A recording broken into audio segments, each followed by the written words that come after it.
Goro the mailman. School teacher Goro. Aww.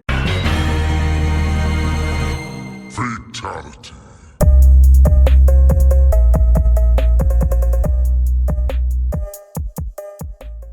Hello and welcome to another episode of Wake Up 3.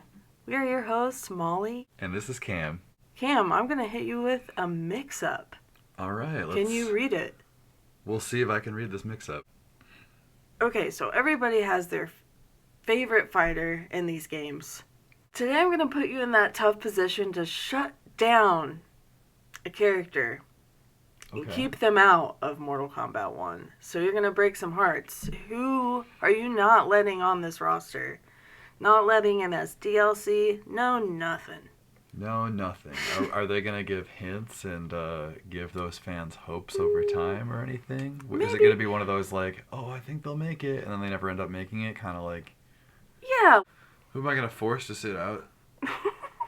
If we didn't already know that Shang Tsung was going to be on the roster, I think I would choose him.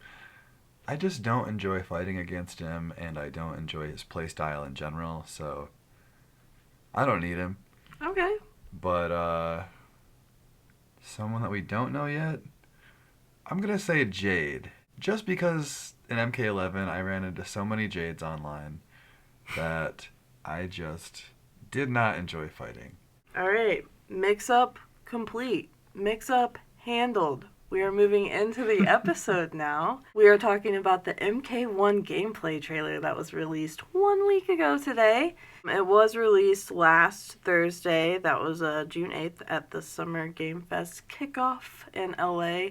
And it was a 4-minute look. If you listened to our previous episode, I guessed we would get at least 3 minutes of gameplay. We got a 4-minute video, everyone. That's right, and we've got a lot to talk about from this 4 minutes of gameplay footage. It included story cuts, shots of new characters, stages, and yes, cameos, combos, and breakers, as teased by none other than Ed Boon himself. The very first shot, we've got Sub-Zero standing on a rooftop. He looks menacing. That opening shot is so good. I love it. It's great. Yeah, and I like how it shows him just standing like full body at first, and then it does that quick zoom into his face right before he shoots the ice at them. We've got the new Shaolin squad. Usually you would get Liu Kang and Kung Lao. Now you get Raiden and Kung Lao. Soon after, jumps down, tackles Raiden down a flight of stairs. You see Scorpion, he comes in the room. Scorpion just gets kicked right in the face by Kung Lao. And then right after that, Kung Lao throws his little non-bladed hat, hits Sub-Zero in the back of the head, and Sub-Zero is just kind of like, just annoyed, you know? Yep. Which I thought was pretty funny. I feel like that got me. So far, Sub-Zero is feeling pretty tough. Kung Lao tosses his regular non-bladed hat. He hasn't figured that out yet because we're figuring everybody out here, it seems.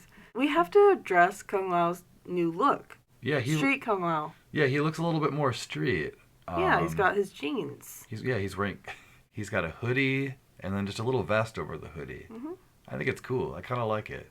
I know you were saying, you said you didn't really like it, but yeah, it's not my favorite, but your favorite. I don't know. I kind of. I guess I'm one for like more of the flashier outfits if they're available. So like that probably wouldn't be a go-to for me if I was a Kung Lao player. For a random outfit, I kind of dig it. Yeah, I know you're all about that. We got to see Johnny and Kenshi shown off for the first time. In a scene together. Cool. Yeah. In a pretty cool stage. Johnny was confirmed before, but this is our first time seeing him. And I thought he looked pretty good. What did you think? He honestly, to me, he looked kind of similar to his MK11 appearance in terms of his face. Mm-hmm. He has the same voice actor as well.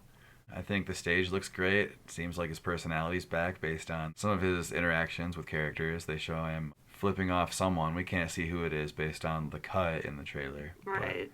Shades are confirmed. He's not wearing them in the story clips, but he is wearing them in the gameplay clips. He's got kind of a standard look going on. Yeah, he just looks kind of like just a fancy Hollywood actor. Yep. It shows Johnny and Kenshi kind of having a disagreement over Sento in the story. So then they go off into a fight. And what do we think of how Kenshi's showing up here? I think it's kind of interesting. First thing you see, Kenshi, first off, he's got his sight still.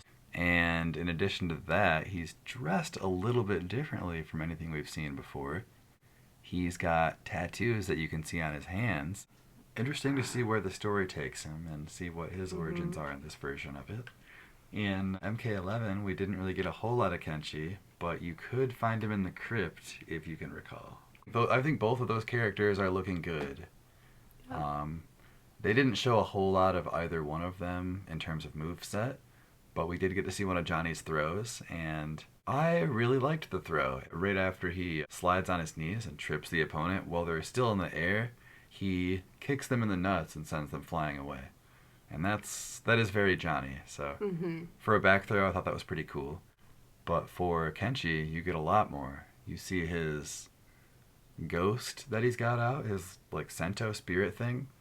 You see that get called into action, and then it stays on screen for, I'm not sure how long exactly, but we've learned from gameplay that you can actually control that ghost.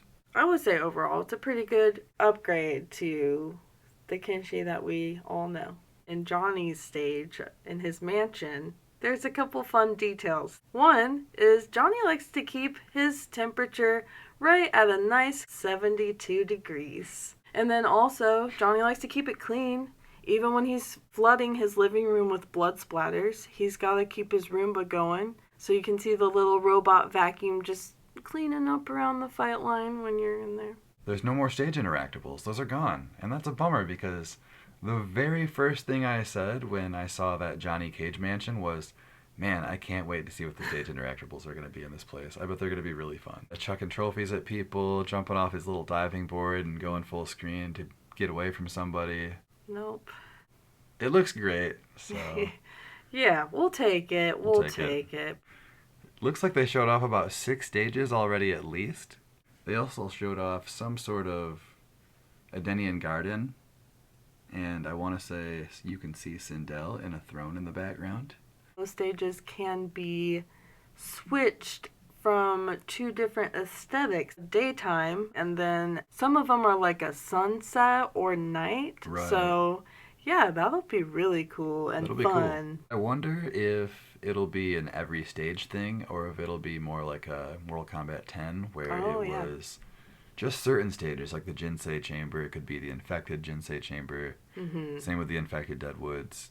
I wonder if it'll be like that, or if it'll be every stage from the get-go where it's like, hey, we wanted this to be as flashy as possible. Because so far, I feel like I'm really impressed with the stages. There's a lot of depth to the stages. Yeah, it looks like there's a lot going on in them. And from pausing it like every couple of frames, I've noticed a couple little Easter eggs already.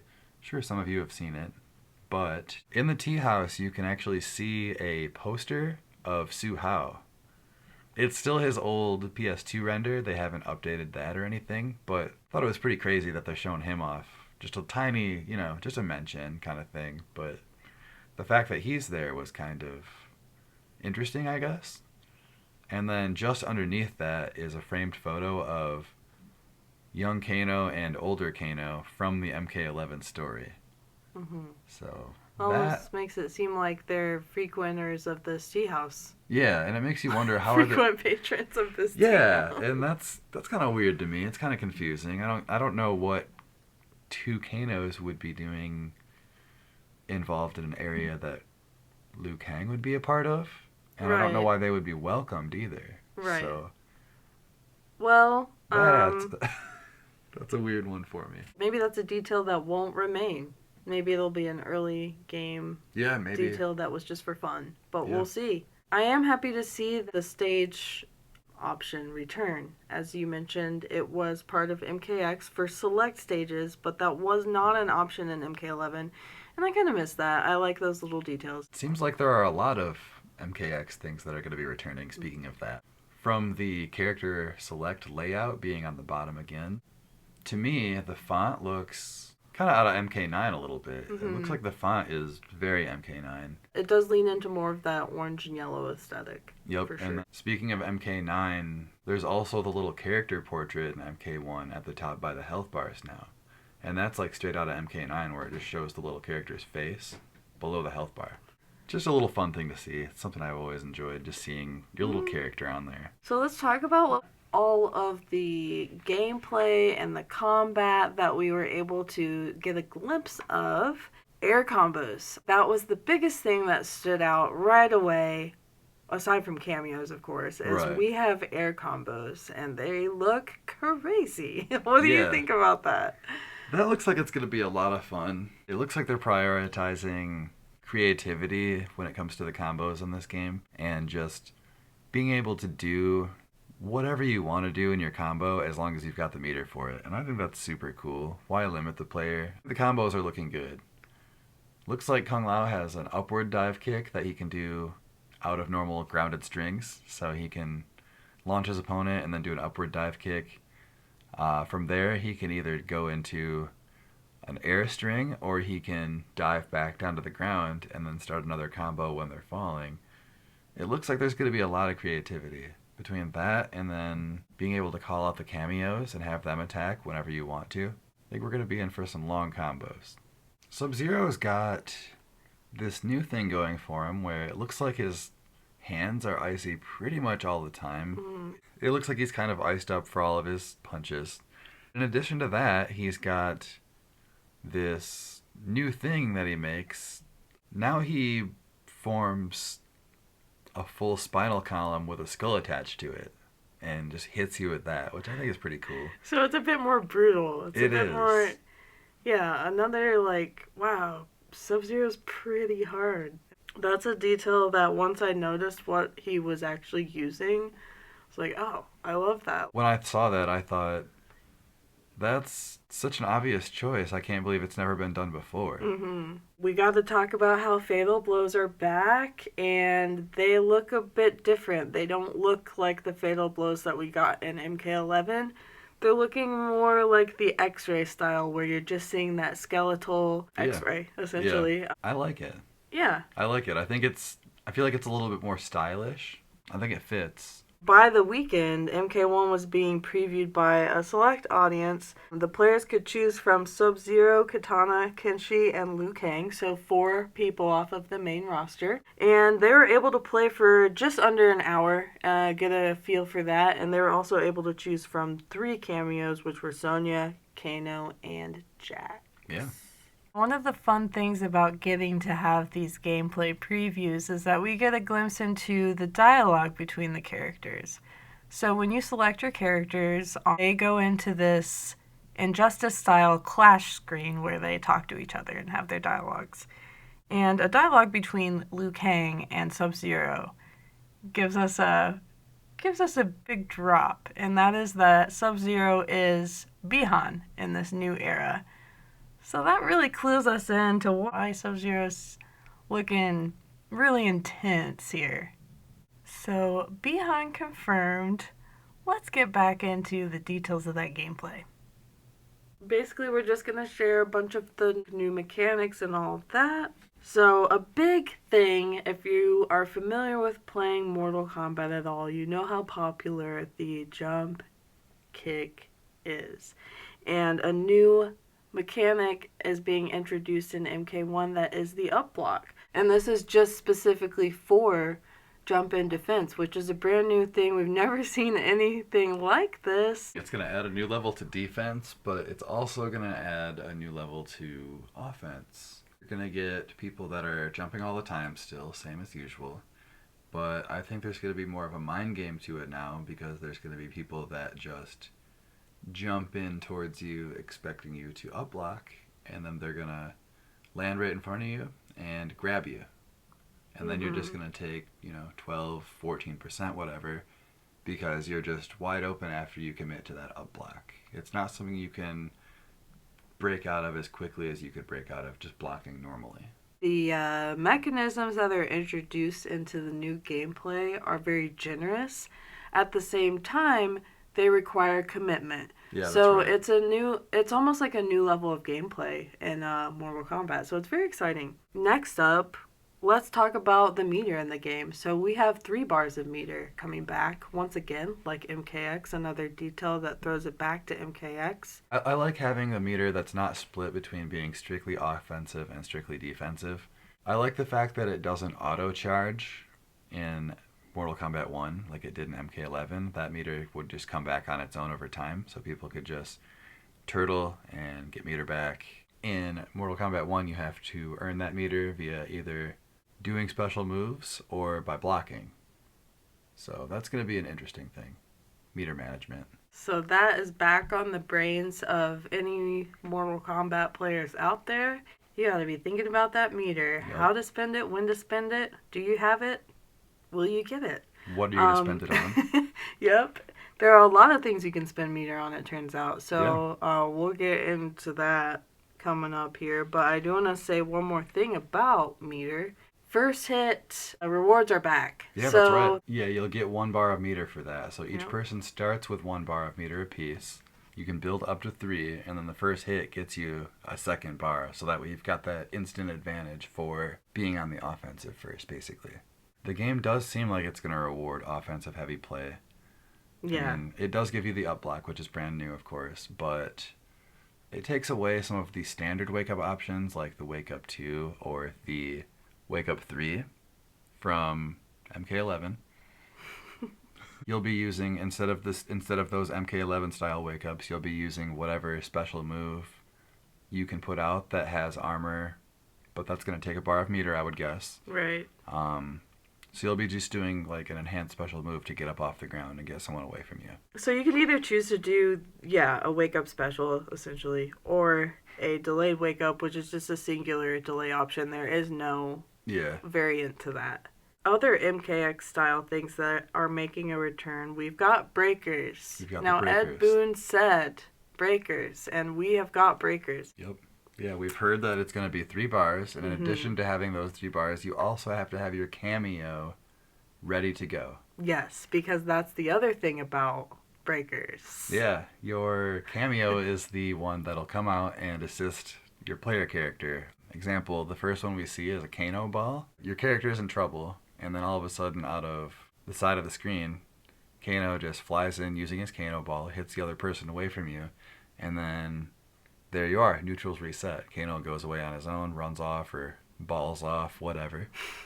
Boom, breaker. Yeah, boom, breaker. Just like the MKX one, but with a little more flash to it because it involves a third person. Anytime you want out, you're going to need your cameo to be available. Their system is like on an auto-timed recharge system. Yeah, it does seem like cameos are going to play a very important part in this game when it comes to defensive options like the breakers, when it comes to extending certain combos, because there are all kinds of ways to extend combos in this game, but cameos are going to be a huge part of that. We've gotten just a taste of just how important they will be and just how many functions they serve. So it turns out that there are a couple types of cameos aside from the breaker. There is what's called a summon cameo. So if you choose your summon option, this is to have your cameo character come out, and then your main character is going to stay stationary. So you won't move at all. You'll just kind of freeze, and your cameo is going to come in and do whatever they need to do for you. And then the other version of this is called ambush. So this is where you're looking to do some combos, so you're remaining active, your cameo comes in, ambush, they're going to add to your combo. Yeah. So it's cool how multifaceted they're making this simple, it's just a one input, but it's going to open up the gameplay so much. It really is. I hadn't even thought about this until just now, but going back to wake-ups, you're going to be able to use your cameo to help with wake-ups even. At the same time, your opponent could use their cameo. I feel like it's going to be insanity, especially going in for the first couple of months. So cameos not only have these 3 different ways to appear, so essentially 3 different inputs you can choose from. They can do charges, they can do follow-up combos, and they can do pop-ups. Yeah, and certain ones are going to respond differently, like Jax's, for example. You can actually enhance his. You can, his grab, you can enhance it 2 times as long as you've got 2 bars of meter for it, and it'll do extra damage. So it turns one cameo thing into 20% damage, which is pretty substantial for just using a cameo, I would think. Even the cameos are able to supplement you combos here. If you think about it this way, it's going to turn characters that are lacking certain tools into characters that are a little bit more complete. Like, we don't know the full roster yet, obviously, but if someone's lacking in an overhead attack, they can just choose a cameo that has a good overhead attack, and then they're covered. Okay, so throws. There's something special about throws in this game. Yep. The same way the cameo feature influences the rest of the game, it influences the throws too. Your back throws are going to be kind of throw that everyone is used to, and then any forward throw is going to involve your cameo character coming out and doing the throw for you. Now, if you don't have your cameo meter active where you're able to call that person out, you'll just push that person away from you.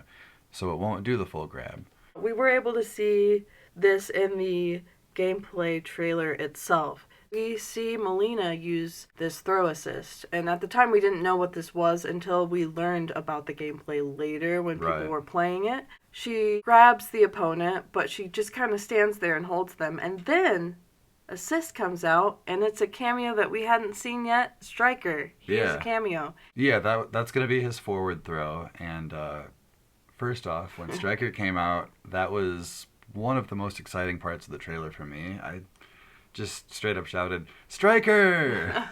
Yeah, I got real excited when I saw him, especially in that classic MK3 outfit. I think it looks so cool. But it looks like his forward throw is going to involve shining the flashlight in your opponent's eyes, kind of like he does at the beginning of his X-ray in MK9. And then from there, he takes his taser and zaps you in the stomach before kind of sending you flying. Another thing about cameos in general, we know quite a few of them already. We know 7 cameos at this point. Out of the 7 cameos shown so far, 6 of them are shown in their classic outfits. Jax, Sonya, Kano, Kung Lao, Striker, and Sub-Zero all have their classic outfits. But Goro is just wearing a brand new outfit. What's going on in the Outworld Prince's closet? What's going on with Goro? Why does he have a brand new outfit? Are we gonna see him on the main room? Are we gonna get Goro on the roster? I'd love that. I'm always down to see Goro though, so yeah, if it means we're getting Goro, I'll take it. Story-wise, he would never have won any of the MK tournaments. We know that in the past timelines, he's won 9 in a row, and he has to win the 10th straight in order to seal victory for Outworld. I would guess that in this timeline, he has either 0 or just straight up has not competed. Maybe we'll see Goro in a different profession. I don't even know. Maybe. Goro the mailman. Yeah, maybe school teacher Goro. Aww. He's going to grade a bunch of papers, and he's going to be able to do it twice as fast. Yeah. Every cameo character is going to have specials and just different things that they're able to do. So what do we know so far? Jax is going to have a couple of moves. I mentioned that one of his grabs was enhanceable. He's also got a big backbreaker grab where he's able to run in, grab you while you're airborne, do a backbreaker, and then kind of toss you back up, and that's an extendable combo. That'll put you into a juggle state. He's also got his huge dash punch where he runs in, does like a giant punch. That is his breaker. He also has his ground pound. This ground pound will affect everyone on screen, so that means you too. If you are using Jax as your cameo and you summon him to do the ground pound, boom, you're flying up in the air if you're not ready. Yeah, you better be ready to jump. From there, he's got his grow into a giant and step on you fatality. So yeah, big news. The cameos are able to do fatalities on their own too, which is pretty nuts. Yeah. If you wish to have your cameo do your bidding for you. Yeah. You can have them carry out their own special, usually classic fatality. Yeah, right? From what we've seen so far, it's all been classics. We may see some characters that aren't very classic yet. We'll see. We might see characters that have never actually been in any of the games yet. Mm-hmm. There's no fatalities to perform. Right. There's a lot of possibility for this game. I'm excited. But in addition to that, Sonya, we've seen her classic leg grab. We've seen her little onion ring shot that she does. And we've seen her kiss fatality, where she blows the kiss and it spins around before hitting the opponent and just setting them on fire, turning them into a little pile of bones. Kano, he's got his Kano ball, and that is his breaker move, but it can also be charged for some reason. And they also showed off his knife throw, where he throws 2 knives at you, and his eye laser. And he's got a lot going on. He does. And they showed off his heart rip fatality, which I think that was missing in MK11. That was something that I saw a lot of Kano fans talk about. They would be like, where is his heart rip? That's something he's always had. And it wasn't a brutality either. Everybody else got their classics as a brutality. Kano never did. Next up, we've got Goro. The only thing we've seen from him so far is the punch walk. I love it. I can't wait to see more. Kung Lao.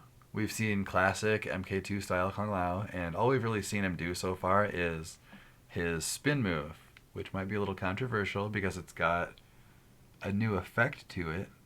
To me, it looks a lot like the MK2 spin with the glowing white around it, kind of just a chunky outline.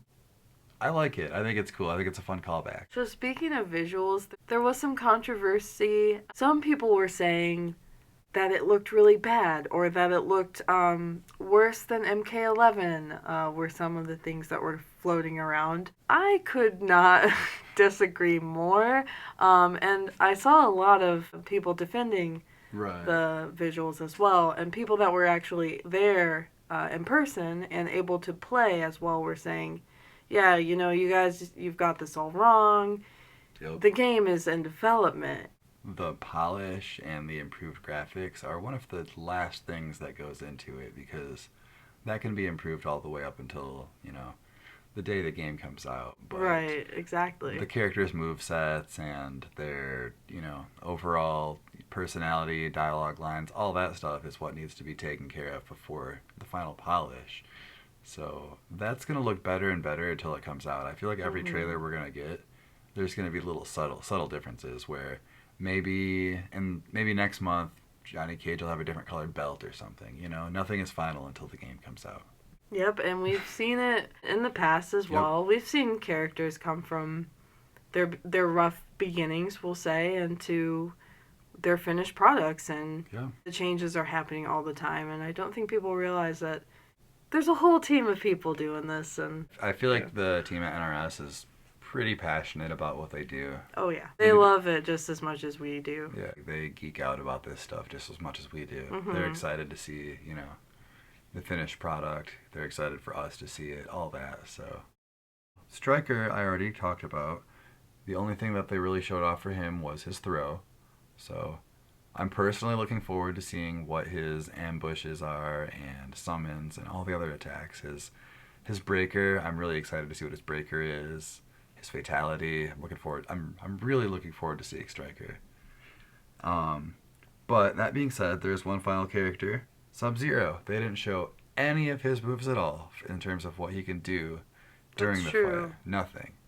But they did show off the classic costume, and they also showed off his classic spine rip fatality. The gameplay in this, it's offering a lot of apparently generous mechanics, but with the requirement that you must commit.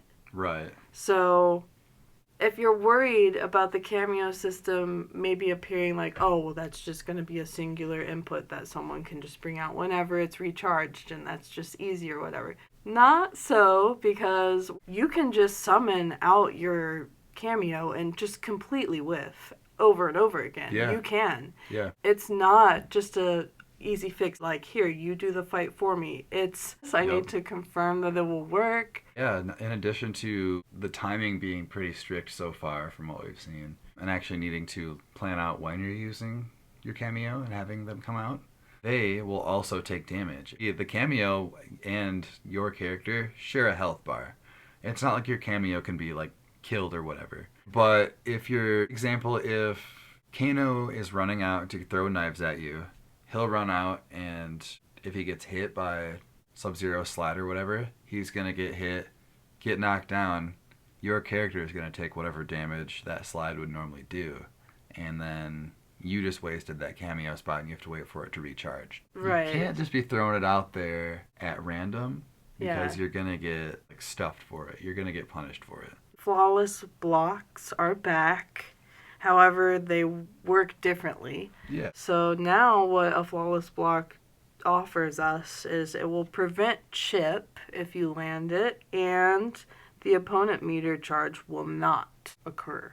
Yes. That reduced recovery, I guess you could say, is gone for the flawless blocks. You don't get that advantage of the flawless block being able to recover faster than them and start your offense up before they're able to start blocking again. So another thing about the combat that's different is dashes. If you dash, you're committing to it. You're not able to cancel and block out of that dash anymore. You either have to commit to the dash and attack out of it. Or there's a new Tekken style dash, a KBD for anybody familiar with Tekken. It's something that we've seen in other games, but it's definitely a first for Mortal Kombat, having some sort of dash technique. That's gonna be like a curve. Yeah, for sure. And I think based on what we've seen so far, one of the only people I've heard really talk about that particular thing is Justin Wong. He said that it was kind of difficult to figure out the timing for it, so it's not going to be something that's easy. But you've got to keep in mind that that could change between now and September. It could become very easy. It could be taken out of the game completely because maybe it's not even meant to be a thing. Maybe it's something that was overlooked. We'll see how it goes. Another new factor of gameplay that's looking very different. It's a very new to Mortal Kombat mechanic. If you get caught up doing some teabagging, you're not going to be teabagging anymore because a taunt is now going to come out. Yep, a universal taunt where any character that presses down 4 times in a row is they're gonna do a taunt, and that's gonna be character specific. I'm looking forward to seeing each and every taunt in the game. Oh yeah, this is one of those little minor details that you and I just eat up. Yeah, I love when you can do little taunts in the game. It's something unnecessary, but it's something that maybe you can do to get under an opponent's skin, just tease them a little bit, whatever. One final thing, the fatal blows, you can still combo into a fatal blow. However, they have a big startup now that's flashy and obvious. There's a screen flash where it'll right. show the character doing a pose, and that's going to give you a little bit more time as an opponent to react to them just busting out a raw fatal blow. So you should, in theory anyways, depending on connection online and all that, be able to block those a lot more frequently if it's just a random raw fatal blow. MK1 has a way to break the fatal blow as well. You can just use a breaker. So yeah. It'll just be universal. That's crazy to me, and I wonder how far into the animation you'll be able to break from. So I think that's pretty much everything we have for the gameplay. It's been a week since we last spoke to you about Street Fighter 6. Last week, I talked about how I had been playing no one but DJ, but I had been considering Jury. And over this last week, I've been playing a lot of Jury, and I've got to say, it feels supernatural. I feel like I've found a groove immediately, and I'm already a higher rank with her than I am with DJ in just like half the amount of matches. As you know, Molly just played Street Fighter 6 for the first time last week, but this week she's actually been playing a little bit more by herself. She's actually been playing Jamie online. How did that start? You didn't get up and find me in the middle of the night sneaking off playing Jamie. No, it was in practice mode or anything like that. It was nothing like that. It wasn't too far off. Stepping onto the online scene was a bit rough. When I first started learning, I was like, oh, well, I want to make my own custom setup for the buttons because I think I would like to play this differently. So you wanted to map the controller a little bit differently, yep, just to suit your own... Right, and I did that, and I liked what I came up with and played it against Cam and felt good and was ready to test the waters of ranked. And so got online, and quite poetically, my very first matchup was a Jamie, and yeah, so you got the mirror match thing going on too.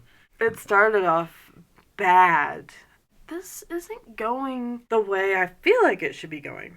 And then I lose, and then I do another fight. Cam's like, oh, we'll just, give it another Try try. again. Yeah, it's probably just that you're not used to the way the online works yet. Right, Maybe like, it's different when you fight online. You'll get used to it. Maybe it's taking your inputs, whatever. Right. So I go into another fight, lose badly again, feels terrible. I'm like, what is going on? Why is it so bad? And then go in and check, and we had made the custom settings for my setup on the wrong mode, so they weren't saved. They weren't saved for rank. They were saved for just versus. That's where we had first made them. So, and since you were lesson learned, check all of your settings before you go online. But since then, I have been able to win as Jamie online, so... Yeah, you've been styling on some people since then. I've had some pretty hype matches, I'm not gonna lie. Just a couple of matches. It was just a few at the beginning that were a little bit of a setback. But after that, you got your footing. Who would have thought? Yeah, not me. I would not have thought that I would be doing this. No, playing Street Fighter. I never would have thought that you'd be playing Street Fighter solo. And yeah, I'm having a lot of fun learning it now. Mm-hmm. Well, at this point, we have a couple exciting things to update you all on. And the first is the MK1 stress test was announced. So the stress test is going to be happening June 23rd. And participants will be notified by email if you got in June 21st. So just a couple days before the test goes live. So get signed up for that and best of luck. We also have the Tekken Closed Network test available for sign up as well. Cam, let us know when that's taking place. It's going to be the last 2 weekends of July. You're going to be able to play the game, but it is limited as to who's going to get in. Only a small amount of people are going to be able to get in. You can sign up on their website, and if you get in, you're going to be able to play 16 characters. To me, I think that's kind of huge for a beta or for insane. A closed network test. But it's also Tekken. It is Tekken. You're probably going to get, when it launches, we'll probably get 30 plus characters. That's big. That's Tekken. Tekken 7 launched with 30 characters. It's a lot. So that's exciting. That's coming up in just over a month now. Make sure that when you do go and sign up for that you sign up for your country's page, because apparently there was some confusion with that. There are separate pages for your countries, so find the right one. Yep. Otherwise, you're not going to get a code that will work for you. Yeah. Part of that announcement was that it was just a very brief tease. We haven't seen a full trailer or anything, but they showed off about 5 seconds of a new character, and that was Claudio. Claudio is returning. Well, that brings us to the end of this week's episode of Wake Up 3. Thanks so much for listening. You can find me, Molly, on Twitter at Concut, that's KAHNKUT, or on PlayStation, that's Jam Michaels. And you can find me, Cam, on Twitter or most other social media at Big Rock Online. And you can find the podcast at Wake Up 3 FGC on Twitter or on Spotify and YouTube. This is Wake Up 3 signing off. Bye. We want to know, before you go, if you're going to Johnny's pool party, are you sitting in the flamingo or the duck with glasses? Yeah, let us know. Send us some tweets. This is Wake Up Cam and Wake Up Molly on Wake Up 3. Signing off on this Wake Up Thursday. Wake the fuck up and subscribe, biatch. Wake up all your friends.